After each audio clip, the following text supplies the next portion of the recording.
Even when the world isn't watching, especially when the world isn't watching, Palestinian villages are bombed, homes are demolished or taken, journalists are killed, protesters are executed. Under these conditions of ethnic cleansing, international law, human nature, and just basic common sense all suggest that resistance is both reasonable and necessary. Now, that said, violent resistance has never been the first step. Palestinians have always made efforts toward nonviolent solutions. Every Palestinian attempt, though, at nonviolent resistance, from peaceful protests to BDS to literature festivals, they've all been met with criminalization, violence, or public smearing campaigns. Even when Hamas hasn't recognized Israel, and that's true, other groups like the PLO and Fatah have absolutely done so. And still, Israel has refused to engage in reasonable, good faith negotiations. And more recently, they have refused to negotiate with Palestinians. The war in Israel is said to be a fight over land, and specifically for Palestinians to take their land back and be relieved of Israel occupying Palestinian territory. But others are saying that that's not true at all. With so many conflicting narratives and facts, what is the truth? Today, we're going to talk about the facts that no one seems to want to talk about. Let's get into it. Today, I'm joined by Robert Spencer, the author of the book, The Palestinian Delusion, The Catastrophic History of Middle East Peace Process. And today we're going to go ahead and get his thoughts on an opposing position pumped forth by the commentator Marc Hill. Now, with so many opposing views going on over the last few days, it's hard to know what we should believe when it comes to the alleged facts surrounding who's the rightful owner of the land in Palestine. Now, Robert, you have your position, of course, but before this interview started, I told you that I want for us to try to be as objective as possible and to just give the facts. So let's go ahead and watch this video by Marc Hill together, and we'll get your input along the way. Okay. As we discuss the events that have taken place in Israel and in Gaza over this past weekend, we have to be able to do several things at once. For me, that starts with sending sincere sympathy and condolences to all of the innocent men, women, and children who were killed in the violence that took place in Israel and Palestine over the past weekend. Targeting civilians is a violation of international law. It's a violation of religious law. It is a violation of basic human decency. It must be condemned without excuse. It must be condemned without reservation. Full stop. But we cannot begin or end our analysis with what happened this past weekend. Long before Hamas ever sent a rocket, or even before Hamas was formed, Palestinians have lived under Israeli occupation. Israel control of Gaza, which continues even after the departure of Israeli citizens in 2005, has transformed Gaza into an open-air prison. The conditions in Gaza are literally unlivable and have only gotten worse in recent days. The people of Gaza have consistently lived under military siege, daily violence, and collective punishment. The broader Palestinian community has lived under oppressive military occupation, which has subjected them to dehumanizing conditions within an apartheid state. Hey, what are your thoughts on that? There's so many inaccuracies in that. I hope we have time to cover them all. But the first thing is occupation. Gaza is not occupied.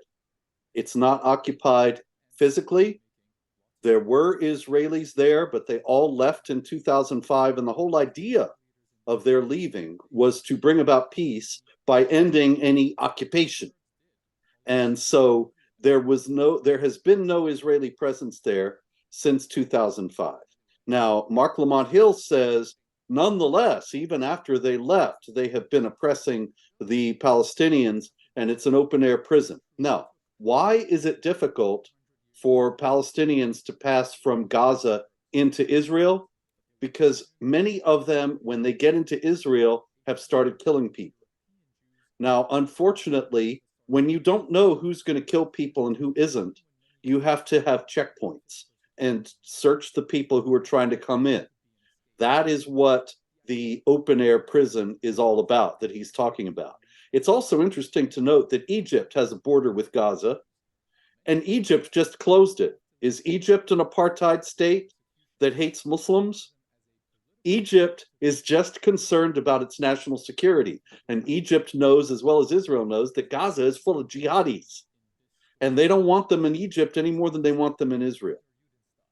And so the fact that the border is closed does not make it an open-air prison. It makes it a recognition of the reality of jihad activity in Gaza. Also, from a legal standpoint, Occupied territory suggests that somebody else owns the land. Who owns Gaza? Now, if you ask Marc Lamont Hill, I imagine that he would say the Palestinians. It ought to be a Palestinian state, and the West Bank as well. Now, and actually, since he got fired from CNN for saying from the river to the sea, Palestine would be free, he probably thinks that all of Israel is occupied territory. But there was never a Palestinian state. There was never a Palestinian kingdom, republic, empire, anything you want to name. There was never a political entity that was Palestine. And then people sometimes have said, when I say this, wait a minute, in the 1939 World Book Encyclopedia, there's a flag of Palestine. Yeah, but it's a Star of David. And that's 9 years before the founding of the State of Israel. Palestine was the name of a region. It was the name given to Judea, which means land of the Jews, by the Romans in 134 AD when they expelled the Jews from the area. Many of the Jews didn't leave, and there has always been a Jewish presence in the land. But the last owner of the land was the Ottoman Empire. The Ottoman Empire fell shortly after World War I. Before it fell, just as it was falling, the Ottoman Empire actually ceded legal authority over that land, Gaza and the rest of Israel and the Holy Land, the whole thing, the West Bank, the whole thing, to the League of Nations, which was the precursor to the United Nations. The League of Nations gave it to Britain as part of what was called the Mandate for Palestine. The Mandate for Palestine was a specific directive to the British to create a Jewish national home in this land. What was the land that was set aside for the Jewish national home? All of what is today Jordan and all of what is today Israel and the West Bank and Gaza. The British immediately gave the whole eastern part to the Arabs, and that's Jordan. But they set aside the rest for the Jewish national home.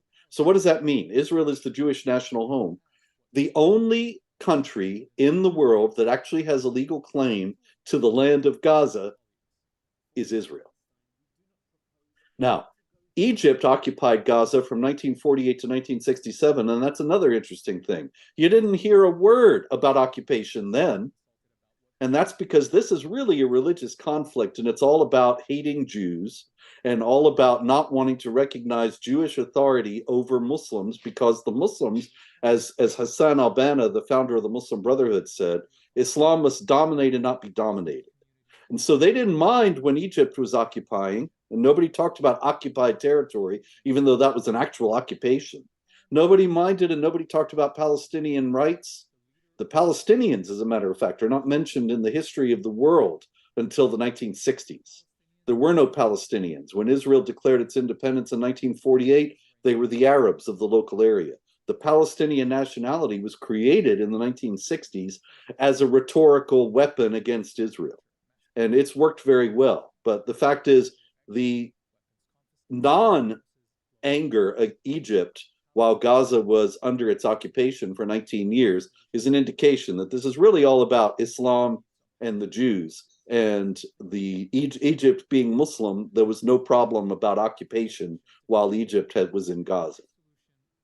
Okay, interesting take. Okay, let's hear what he says next. Even when the world isn't watching, especially when the world isn't watching, Palestinian villages are bombed, homes are demolished or taken, journalists are killed, protesters are executed. Under these conditions of ethnic cleansing, international law, human nature, and just basic common sense all suggest that resistance is both reasonable and necessary. Now, that said, violent resistance has never been the first step.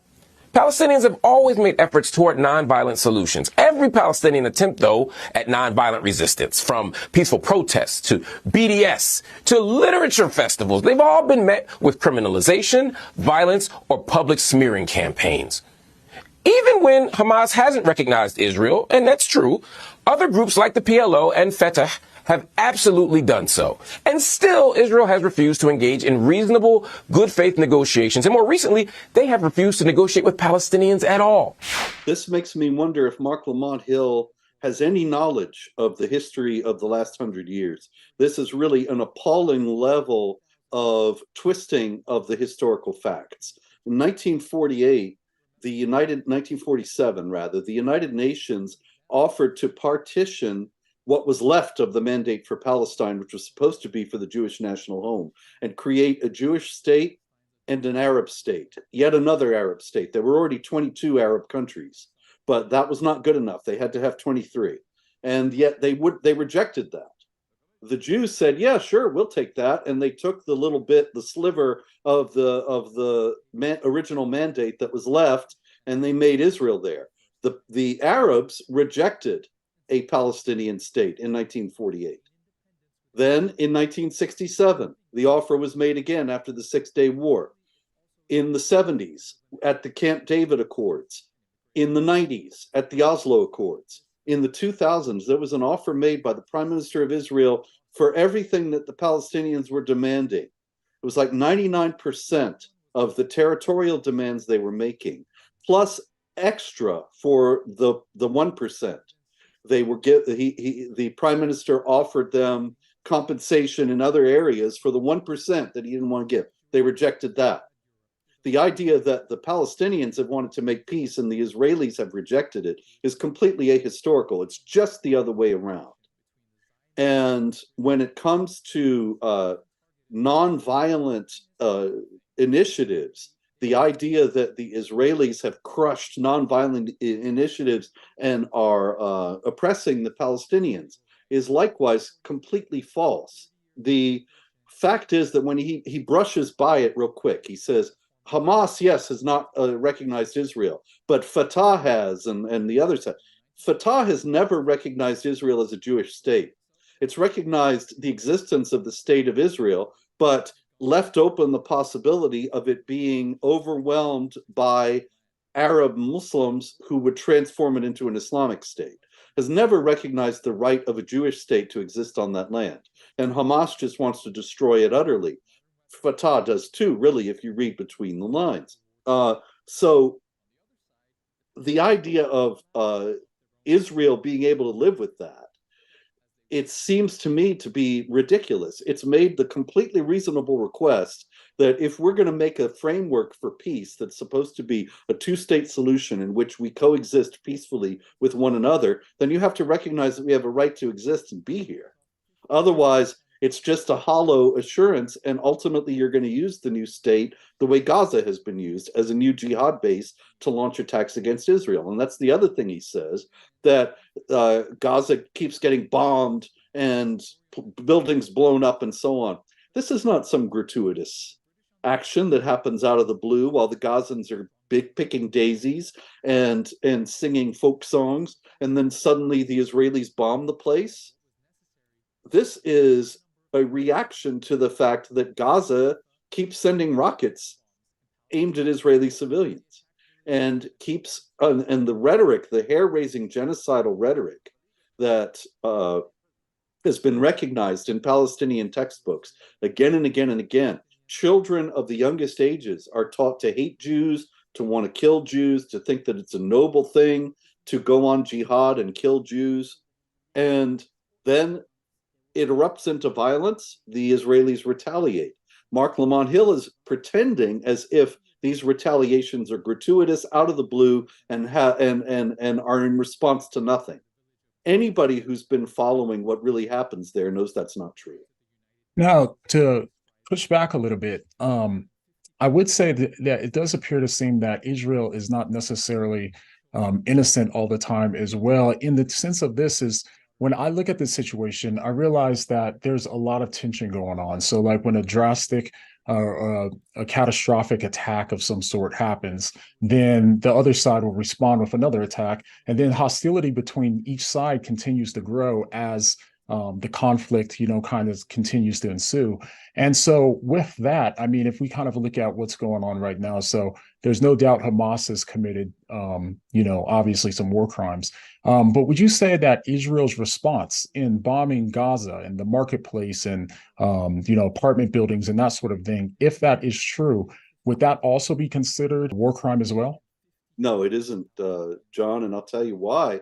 The Palestinians, actually, even the UN, which is deeply anti-Israel, has recognized that Hamas uses civilian areas to mount attacks.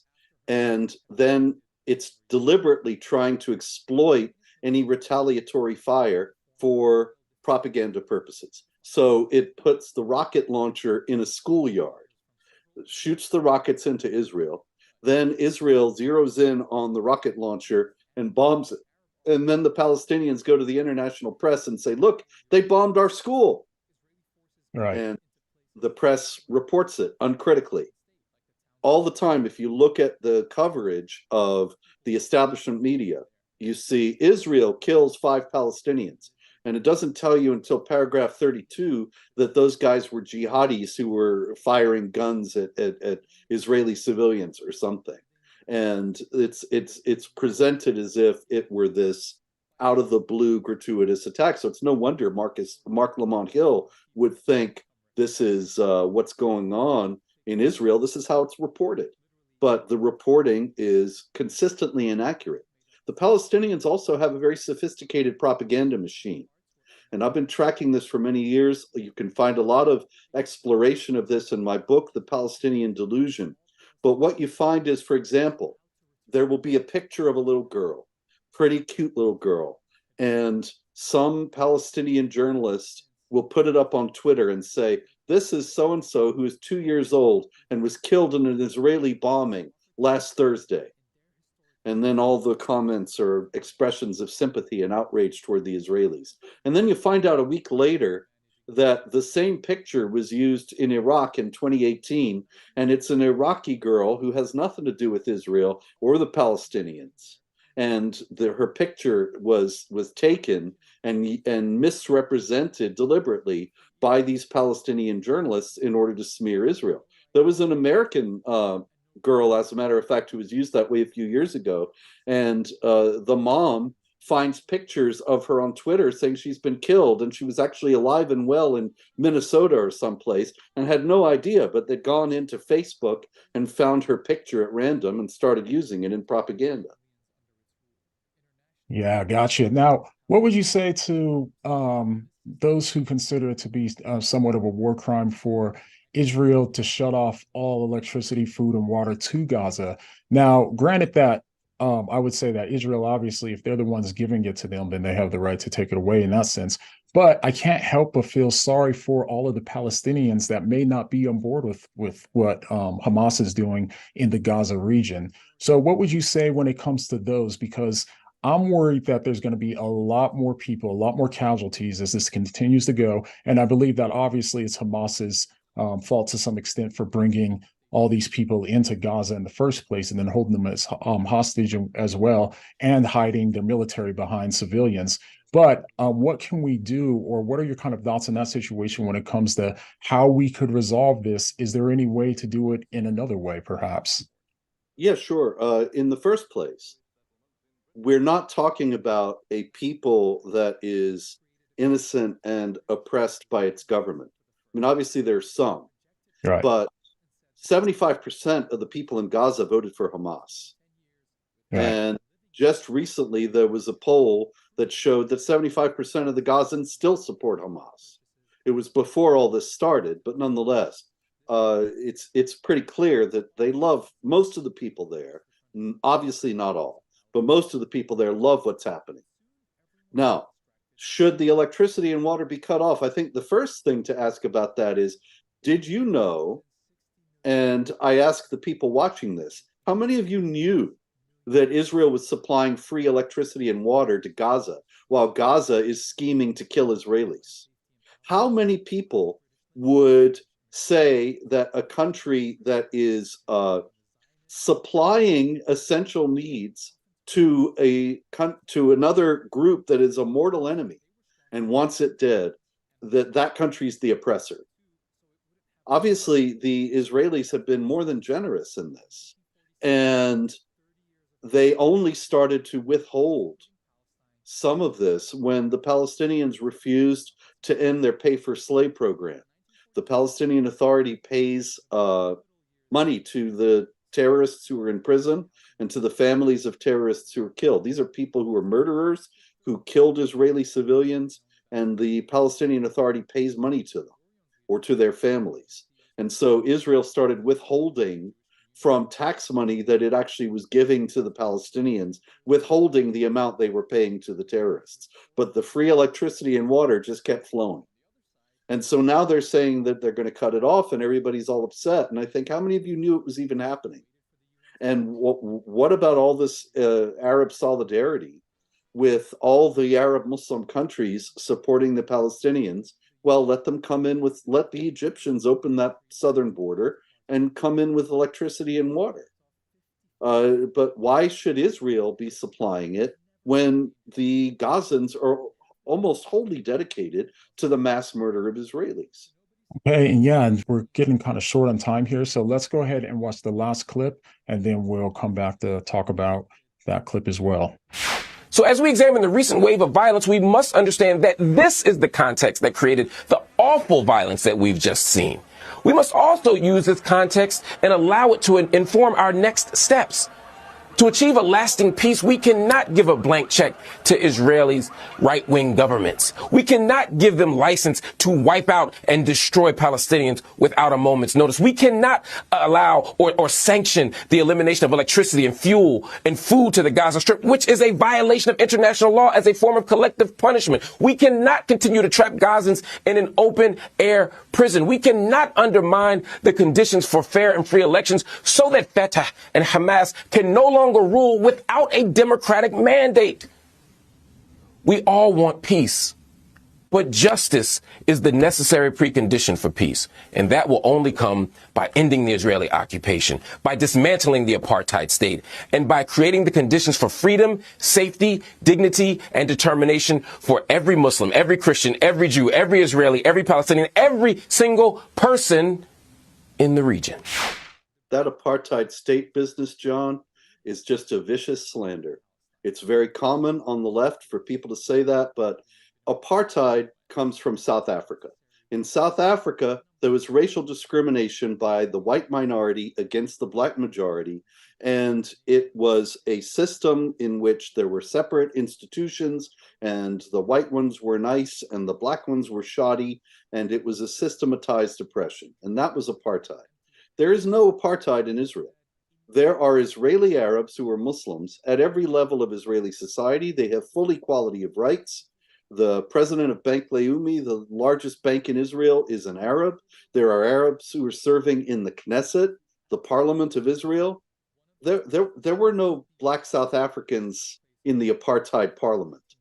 And the idea of Israeli apartheid just comes from what I was discussing before about the checkpoints and the searches for Palestinian Arabs wanting to come into Israel, which is just a matter of national security.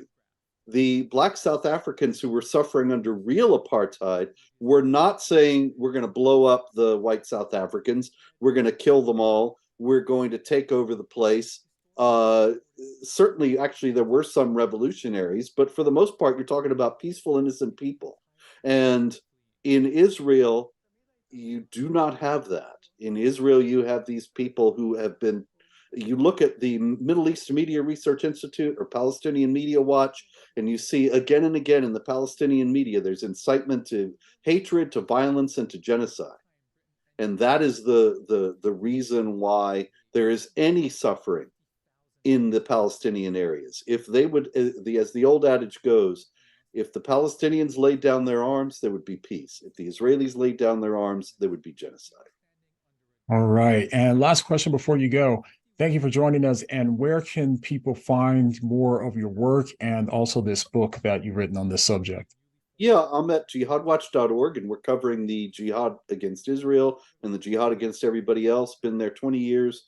It's at jihadwatch.org. And David Wood and I do a video every Wednesday night, or most Wednesday nights, This Week in Jihad, where we summarize some of the main events of the week. I've written 27 books, mostly on this aspects of the jihad, including The Palestinian Delusion, The Catastrophic History of the Middle East Peace Process. You can find those at Amazon, Barnes & Noble, any self-respecting bookstore. All right, Robert, good to see you again, man, and we'll talk soon. Now, if you're interested in following this story, make sure you subscribe because we'll be covering it with more special guests as the story continues to develop. In the meantime, check out this playlist with the other videos that we've done talking about the Israel and Palestine conflict, and I'll see you soon.